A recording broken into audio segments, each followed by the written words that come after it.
నమస్తే, welcome to I dream social spotlight with Kavitha. Choreographer Jani master arrest తర్వాత different versions అని ఎందుకు వినిపిస్తున్నాయి?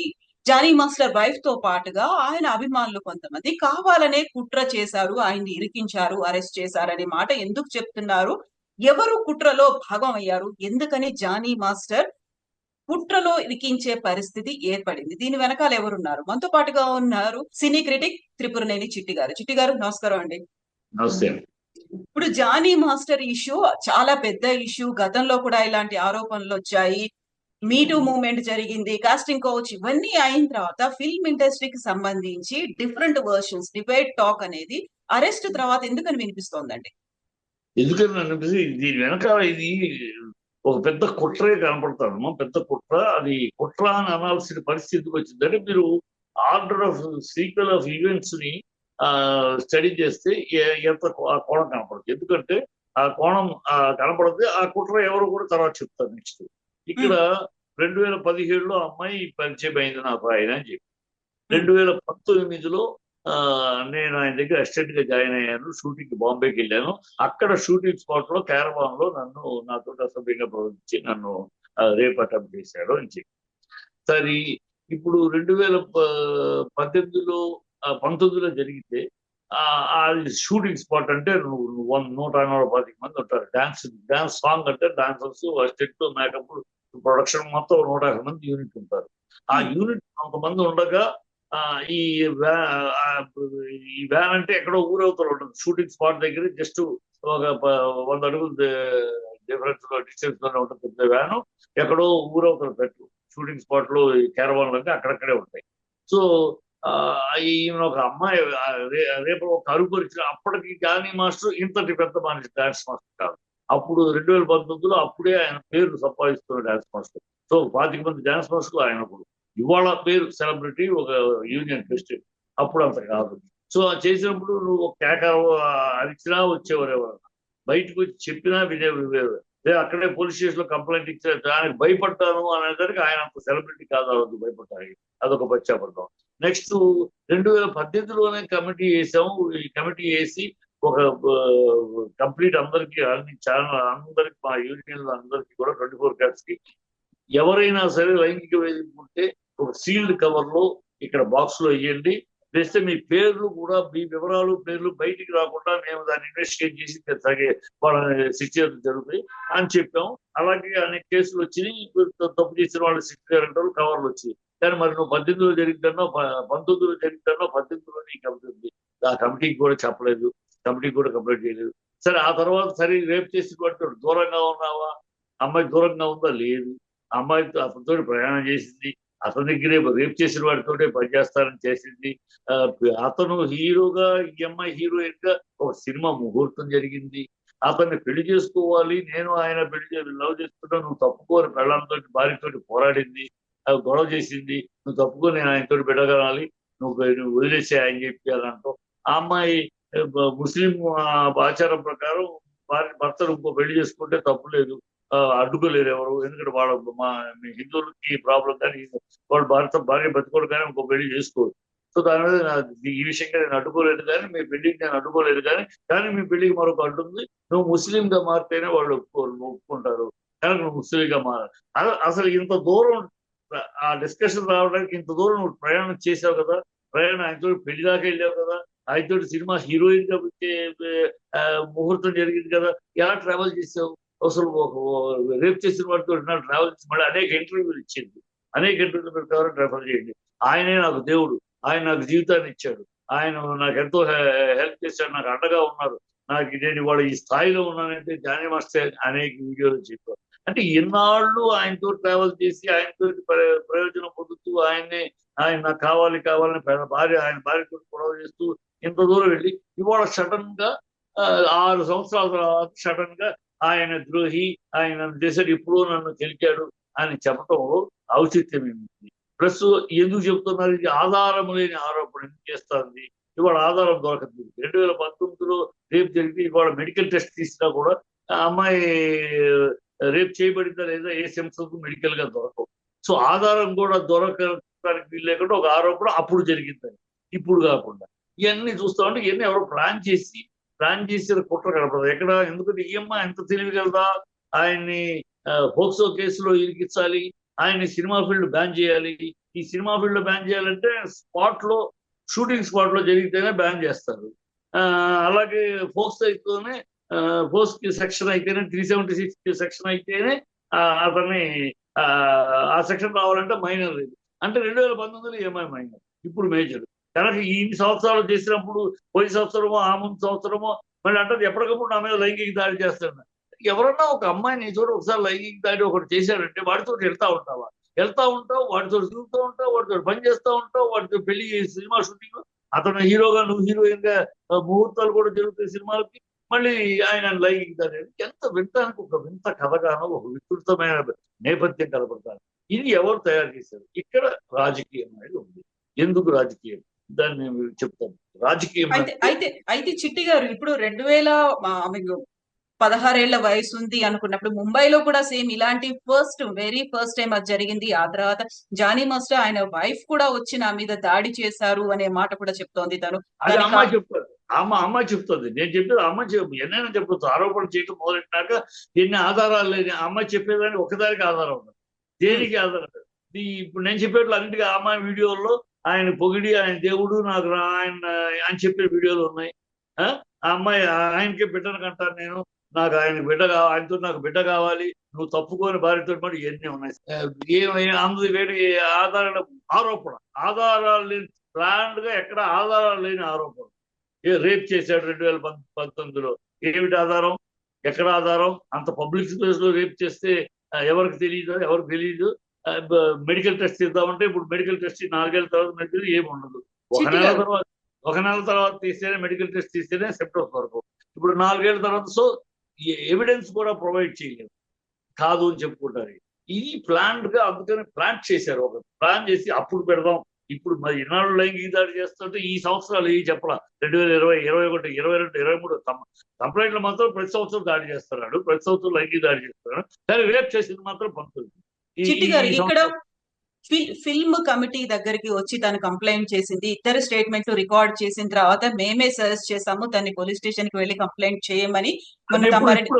ఇప్పుడు నేను 2018 ఇప్పుడు చెప్పింది 2019లో జరిగినప్పుడు అప్పటికే కమిటీ ఉంది. అప్పుడు ఎందుకు నువ్వు రాలా కమిటీకి నువ్వు ఎందుకు రాలా? ఆ రోజు కమిటీ మీ పేరు ఊరు అంతా జాగ్రత్తగా బయట పెట్టము అని హామీ ఇచ్చి మరి అక్కడ బాక్స్ పెట్టి మరి బిల్ ఛాంబర్లో అన్ని క్లాస్ కి అది చేసావు అనే కంప్లైంట్ చాలా మంది వచ్చి 7 8 వచ్చి ఈ 6 ఏళ్లలో చేసావు. ఎవరు తప్పున వాళ్ళని శిక్ష విధించావు. ఇంటర్నల్ గా జరుగుతూనే ఉంది. ఎవరికి శిక్ష బ్యాన్ చేయటమో వాళ్ళని సస్పెండ్ చేయటమో జరుగుతూ ఉన్నాయి. నువ్వెందుకు ఇవ్వలా?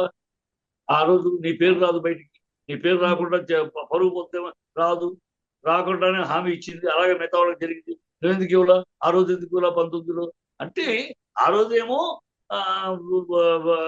ఇప్పుడు ఎవరో కెరిగితే ఎవరికో వెపన్గా ఉపయోగపడుతుంది నేను. ఈ ఎవరో అనేది నేను చెప్తాను. ఇది ఎక్కడ నేను అడిగే ప్రశ్నలో ఆ లైన్ క్లియర్ గా ఉంటే అమ్మాయి 17 నుంచి ఇప్పటిదాకా చెప్పిన లైన్లు ఎక్కడా క్లారిటీ స్ట్రైట్ లైన్ లేదు. ఇయ్యో అట్టా తిప్పొస్తుంది. అంటే ఎవరో ఏదో డిజైన్ చేస్తే వచ్చిన ఇదిగా ఉంది. అన్నిటికీ క్వశ్చన్ మార్క్. నువ్వు ఎందుకు చెప్పలేదు? భయం. ఏంటి భయం? అప్పుడున్న భయం రేప్ చేసినప్పుడు లేదు, 5 ఏళ్ల తర్వాత ఇప్పుడు వచ్చింది ఆ భయం. అంటే ఇవాళ అతను సెలబ్రిటీ అయ్యాడు, అతను బాగా మంచి పొజిషన్ లో ఉన్నాడు. సో ఇన్నాళ్ళు అతను చాటును పెరిగావు, అతను చాటును ఉన్నావు, అతనితో అన్ని పొందావు. నువ్వు ఆయన పొందాడు అనుకుంటున్నావు. సరే నీ మాట ఆయన పొందాడు, నువ్వు పొందావు. ఇప్పుడు ఏదో నువ్వు ఆశించింది దొరకట్లా. ఒకటి అలా ఉండాలి, ఒకటి నీ స్వార్థంగా నువ్వేదో ఆయన ఆశించి దొరకలేదు. ఆస్తి అడిగావు, లేకపోతే ఇన్నాళ్ళు మన కలిసి కనుక నాకు ఇల్లు అడిగావు, ఏమి అడిగావు, ఏదైనా ఆయన ఇవ్వలేదేమో.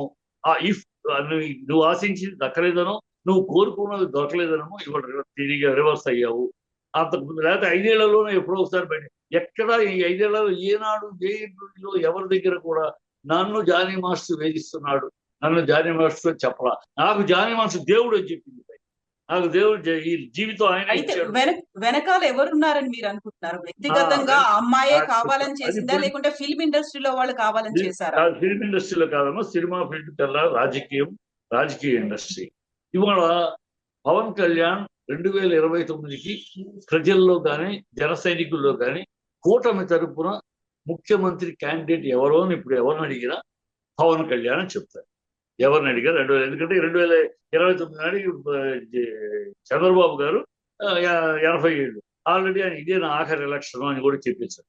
సో కూటమి తరఫున ఎవరు ముఖ్యమంత్రి క్యాండిడేట్ ఆటోమేటిక్ గా ప్రజల్లో కానీ జనసైనికులు కానీ ఇవాళ ముఖ్యమంత్రి 2029 నాటికి ఈ కూటమి తరఫున ఆయన గెలుస్తారు గెలవ తర్వాత కూటమి తరఫున సీఎం క్యాండిడేట్ ఆయనే అనేది ప్రజల్లో. ఇది చంద్రబాబుకి మింగుడు పడని విషయం.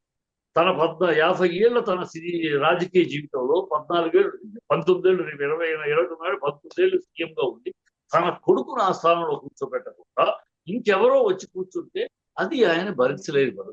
ఆయన కొడుకు కోసం ఆ ప్రేమ తప్పులేదు. ఏ తండ్రి తన కొడుకుని చూసుకుని ముందు పెట్టాలి వెళ్ళాలనుకుంటారు. ఇప్పుడు తన కొడుకును ముందుకు తీసుకురావాలి 2029కి తన కొడుకు దీని పక్కన ముఖ్యమంత్రి లోకేష్ ముఖ్యమంత్రి అని చెప్పాలంటే అనేక ఇబ్బందులు ఉన్నాయి. ఎందుకంటే పవన్ కళ్యాణ్ చారిస్మాకు ఉన్న చారిస్మాకి పవన్ కళ్యాణ్ ఫాలో అయిన దాటుకుని వెళ్ళగలిగిన శక్తి సామర్థ్యాలు లోకేష్ కనుక చంద్రబాబు అతన్ని ముందుకు పుష్ చేయాలి. అతన్ని ముందుకు పుష్ చేయాలంటే ఈ గీతను చిన్న గీత చేయాలి. పవన్ కళ్యాణ్ అనే గీతను చిన్న గీతను చేస్తే ఈ గీత పెద్ద గీతగా కనబడుతుంది. సో ప్రజల్లో పవన్ కళ్యాణ్ అప్రతిష్ట చేయాలి. ప్రజల్లో పవన్ కళ్యాణ్ అప్రతిష్ట చేయాలంటే డైరెక్ట్ గా అటాక్ ఇచ్చాడు అనుకోండి చంద్రబాబు ప్రజల్లో హీనుడైపోతాడు. ప్రజలు అందరూ చూడు నిన్నదాకా వాడుకుని కానీ చంద్రబాబు రాజకీయ తంత్రం అతని దగ్గర మహత్తరమైన ఇలాంటి చుద్ర రాజకీయాలు చాలా ఉంటాయి. చంద్రబాబు గురించి తెలిసిన వాళ్ళకి ఈయనలో మహానాయకుడైన మహాదేవుళ్ళు అంటే రామారావు గారిని పొడిచి వెనుపొడి కంట నీళ్ళు చుట్టి అందరి చేత పార్టీని కాపాడటానికి ఆయన మంచి పని చేశాడు అని నమ్మించగలిగాడు. ఆయన అలాంటి మీద చేసిన పాపాన్ని కూడా అది ఒక పుణ్యకారంగా ప్రజలు నమ్మించగలిగిన గొప్ప వ్యక్తి. అదే రామారావు విషయాలు చూపించాడు. కానీ ఇప్పుడు కూడా ఏంటి తను పవన్ కళ్యాణ్ మెచ్చుకుంటూ ఉంటాడు. ఎక్కడైనా చూడండి ఈ మధ్యకాల పవన్ కళ్యాణ్ హాహో మెచ్చుకోడు తను మెచ్చుకుంటూ ఉంటాడు. వెనకాల ఈ పవన్ కళ్యాణ్కి ఏంటి కనెక్షన్ నేను అడగచ్చు. నిజంగా ఇప్పుడు అలాంటప్పుడు పవన్ కళ్యాణ్ ఏదో డిఫేమ్ చేయాలి లేకుంటే ఆయన సీఎం కాకుండా చేయాలి అనుకుంటే జానీ మాస్టర్ ఎందుకు ఆయన ఎందుకు అస్త్రంగా ఉపయోగపడ్డారు? అదిగా మీరు నేను ఆలోచించే రాజకీయం అలాంటి అది చంద్రబాబు రాజకీయం కాదు. చంద్రబాబు తన చేతికి మట్టి ఎండకుండా మర్డలు చేయగిన మహానుభావుడు. ఆయన ఏంటంటే తను ప్రజల్లో ఈ పవన్ కళ్యాణ్ మనుషులు వరుసగా చూడండి. భాష పవన్ గురు శిష్యులు పవన్ నెక్స్ట్ త్రివిక్రమ్ పవన్ కళ్యాణ్ చాలా ముఖ్యుడు. నెక్స్ట్ హరీష్ శంకర్ పవన్ కళ్యాణ్కి దగ్గర అంటే పవన్ కళ్యాణ్ దగ్గర మనుషుల్ని ఒక్కొక్కరిని బదనాం చేస్తూ అలా ఒక్కొక్కరిని చూస్తూ ఉంటే ఫైనల్ గా ప్రజల్లోకి ఏమవుతుంది ఇది ఎక్కడ కూడా పవన్ కళ్యాణ్ మనుషులు అందరూ ఇంతే ఆడాలతోటి అసహ్యమైన జీవితాలు అందరూ పవన్ కళ్యాణ్ దగ్గర ఉండే వాళ్ళందరూ ఇలాంటి వాళ్ళే. పవన్ కళ్యాణ్ ఇలాంటి వాడేలే ప్రజల్లో వచ్చేస్తుంది ఇలాంటి వాడేలే. మొదటి పిల్లం పెళ్లి చేసుకుని మొదటి పిల్లం ఉండగానే విడాకులు కూడా ఇవ్వకుండా రెండో పిల్లాన్ని కడుపు చేసి పిల్లడికి 4 ఏళ్ళు అయినాక విడాకులు తీసుకున్నాడు. సో పవన్ కళ్యాణ్ అంటే పవన్ కళ్యాణ్ చుట్టుకున్నాడంటే ఆడాల విషయాలు చెప్తే అని పవన్ కళ్యాణ్ యొక్క విలువని పబ్లిక్ లో మసకబారించడం అతని ఇమేజ్ని డ్యామేజ్ చేయించడం. ఎందుకంటే ఇవన్నీ డైరెక్ట్ అక్కడికి ఈ వేళ్ళు కదిలిస్తున్నారు. ఈ వేర్లన్నీ కలిసి ఈ వేర్లు ఎక్కడికి వెళ్తాయి ఈ పవన్ కళ్యాణ్ దగ్గరికి వెళ్తాయి. ఆ వేర్లు ఆ చెట్టుకి సంబంధించినది అదే జరుగుతుంది. సో అప్పుడు ఏంటి పవన్ కళ్యాణ్ బదనామ చేస్తే బదనామ అయిపోతే అప్పుడు ఈజీ తన కొడుకుని ముందు చేయడానికి. అయితే చిట్టి గారు రాజకీయం ఏంటంటే చంద్రబాబు అతను లెక్క ఎట్లా ఉంటుందంటే పెదాలు పలకరిస్తుంటే కనుబొమ్మలు ఎక్కిరిస్తుంటాయి. చంద్రబాబు గిల్లేది అతనే జోలపాట పాడేది అతను. రేపు ఈ పని చేస్తాడు రేపు ఒకే దెబ్బకి 2 పెట్టారు. ఈ పని అంతా మీలాంటి వాళ్ళు నాలాంటి వాళ్ళు ఏమనుకుంటాం ఇది వైసీపీ రాజకీయంగా వైసీపీ చేస్తాను ఇది అనుకుంటున్నాం. సో నింద వైసీపీ మీదకి వెళ్ళిపోతుంది ఫలితం తనకు ఒకే దెబ్బకి. చిట్టి గారు ఇక్కడ ఇంకొక వెర్షన్ ఫిల్మ్ ఇండస్ట్రీకి సంబంధించే ఒక స్ప్లిట్ అనేది కనిపిస్తోంది. అక్కడ పర్టికులర్ గా మెగా వర్సెస్ అల్లు ఫ్యామిలీ కావాలని చేశారు అనేది సోషల్ మీడియాలో ఎందుకని అంత పెద్ద ఎత్తున క్యాంపెయిన్ జరుగుతోంది? ఆరోపణలు ప్రత్యారోపణలు అటాకులు జరుగుతున్నాయి. ఎందుకంటే అమ్మా ఇక్కడ మీకు ఒక అల్లు అర్జునే కాదమ్మా ఒక జూనియర్ ఎన్టీఆర్ ఈ సినిమా ఫీల్డ్ లో వీళ్ళిద్దరూ ఎదుగుతున్నారు. బ్రహ్మాండంగా ఇండిపెండెంట్ గా ఎదుగుతున్నారు. ఎవరి షాడోను ఎవరి ఇదో కాకుండా వాళ్ళంతటి వాళ్ళు అలా కిగిలాగా నిలబడుతున్నారు. ఇది వాళ్ళ ఎదుగుదలని తట్టుకోలేకపోతున్నారు వాళ్ళ సంబంధికుల మనుషులే. ఈ బ్యాండ్ బ్యాగన్ పవన్ కళ్యాణ్ ఈ చిరంజీవి బ్యాండ్ వ్యాగన్ లో అర్జున్ పడట్ల. అల్లు అనే బ్రాండ్ తోటి వెళ్తున్నాడు. అల్లు రామన్ మనవడు నేను, అల్లు అరవింద్ గారి కొడుకు నేను. నాది ఒక అల్లు బ్రాండ్, మాది మూడు తరాలుగా ఇండస్ట్రీ ఉంది. సో అతను ఇండిపెండెంట్ గా అల్లు బ్రాండ్ గా పెరుగుతున్నాడు. ఈ మెగాస్టార్ బ్యాండ్ బ్యాగర్ లో పడతారు. అలాగే జూనియర్ ఎన్టీఆర్ తనంత తానుగా ఒక ఎన్టీఆర్ మనవడుగా తను ఎన్నో ఆటతో వీళ్ళిద్దరు ఎదుగుదల, వీళ్ళిద్దరూ ఎక్కడికో వెళ్ళిపోతున్నారు. అతను ఆస్కార్ స్థాయికి వెళ్ళాడు, ఇతనేమో 69 ఏళ్ల తర్వాత బెస్ట్ యాక్టర్ అవార్డు సంపాదించగలిగాడు. సో వీళ్ళ ఎదుగుదలని భరించలేదు. వీళ్ళ ఎదుగుదలని భరించలేక వీళ్ళ ఎదుగుదల వాళ్ళకి అట్రిబ్యూట్ అవట్లా. నీకు అర్థమవుతుందా? వాళ్ళ ఎదుగుదల అది కూడా వీళ్ళకి అట్రిబ్యూట్ అయిందనుకో సంతోషమే. మా వాడే, మా గ్రూపే, మా మనిషి అని అది అట్రిబ్యూట్ అవట్లా. ప్రజల్లో అది ఇండిపెండెంట్ గా వెళ్తున్నాయి. ఇండిపెండెంట్ గా వీళ్ళ ఎదుగుదల వాళ్ళకే తప్పితే వీళ్ళకి అట్రిబ్యూట్ అవట్లా. ఈ అట్రిబ్యూట్ అవట్లేదు కనుక వీళ్ళకి ఏడుపు మన వల్ల, మన కారణంగా అనే మాట రావట్లేదు. వాళ్ళుగా ఎదుగుతున్నారు. మన వల్ల ఎదిగారని కానీ, మన వల్ల పెరిగారని కానీ మనం అంతానికి అవకాశం లేకుండా పోతారు. అది ఏడుపు. ఆ ఈర్ష్య వల్ల వ్యక్తుల మీద వాళ్ళు తుమ్మిన ట్రోలింగే, తగ్గిన ట్రోలింగే, ఏమి చేసినా ట్రోలింగే చేస్తున్నారు. వాళ్ళ ఫ్యాన్స్, వాళ్ళ గొడవలు, ఈ బుద్ధి లేని పనులు. అయితే ఇక్కడ వర్షన్స్ ఎన్ని రకాలుగా వినిపించినప్పటికీ కూడా పోలీసులు ఆధారాలు అనేవి లేకుండానే అరెస్ట్ చేసేసి రిమాండ్ పంపించారా 14 days? అక్కడ ఏం జరిగింది అసలు? అదే చెప్తా. అందుకే ఇక్కడ నేను పొలిటికల్ ఇప్పుడు పోక్స్ కేసు పెట్టడానికి ఏ ఆధారాలతో పెట్టారమ్మా వాళ్ళు? ఆ సెక్షన్ 376 అది పెట్టాలంటే ఇప్పుడు కంప్లైంట్ ఇచ్చింది ఆ అమ్మాయి ఎప్పుడో 19లో జరిగిందంట. దాని ఆధారాలు ఏం సేకరించారు మీరు? ఏ సాక్ష్యాలు కానీ? అమ్మాయి అంటే అదేమన్నా వేదవాక్క? అమ్మాయి అంటే గాస్పెల్ ట్రూతా? అమ్మ ఇలా అయితే ఏ ఆడపిల్లనే ఎప్పుడైనా ఎవరినైనా ఒక వేషం లేదు కోపం ఉండి ఆ డైరెక్టర్ మీద 2-3 ఏళ్ళ తర్వాత నేను వేషం కోసం వెళ్తే నన్ను పెట్టుకున్నామన్నాడు అనొచ్చు. ఏ అమ్మాయి అయినా ఏమైనా అనొచ్చు కదా. ఏమైనా ఎవరి మీద కాసి కోపం ఉంటే కస్టడీ చూడటానికి లేదు. ఈ ఆధారాలు ఉండాలి. ఏమి బోక్స్ కేసు పెట్టడానికి 376 ఏం ఆధారం సేకరించారు పోలీసులు? ఏం ఆధారం సేకరించారు? ఏమీ లేదు. కోర్టు రేపు చూడండి, కోర్టు కొట్టేస్తుంది. రేపు జడ్జి ఈ పోలీసులను మందలిసి, గతంలో కూడా కొన్ని కేసుల్లో సుప్రీంకోర్టులో మందలించింది.